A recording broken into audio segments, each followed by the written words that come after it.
ઉત્તરાયણ મકર સંક્રાંતિના પવિત્ર દિવસે ગાય અને કૂતરાને ખવડાવવું હિન્દુ સંસ્કૃતિમાં પુણ્ય કર્મ માનવામાં આવે છે.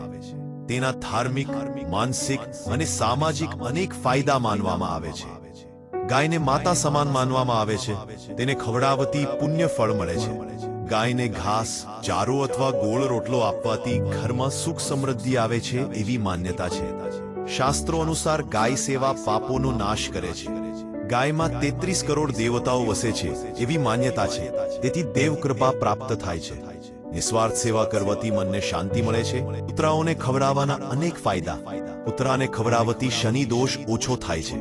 કૂતરાને ભોજન આપવાથી અજાણ્યા ભય અને નકારાત્મક શક્તિઓ દૂર થાય છે એવી માન્યતા છે.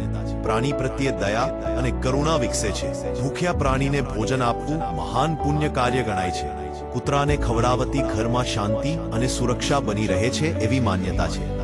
ઉત્તરાયણ દાન અને સેવા કાર્યનો દિવસ છે.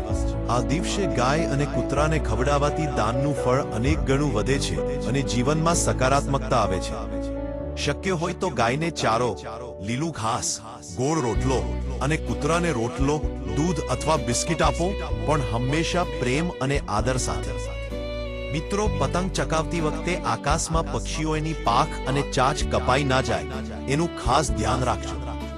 અને પતંગ ચગાવતી વખતે તમારું પણ ધ્યાન રાખજો. અને આપણી આ જ્ઞાન ગંગાની વાત તમને પસંદ આવી હોય તો તમારા મિત્રોને શેર કરજો અને ચેનલને સબસ્ક્રાઇબ કરજો. અને આ વિડીયો તમે ઇન્સ્ટાગ્રામ પર તમે સાંભળી રહ્યા હોય તો ફોલો કરજો અને તમારા મિત્રોને શેર કરવા વિનંતી. જય માતાજી.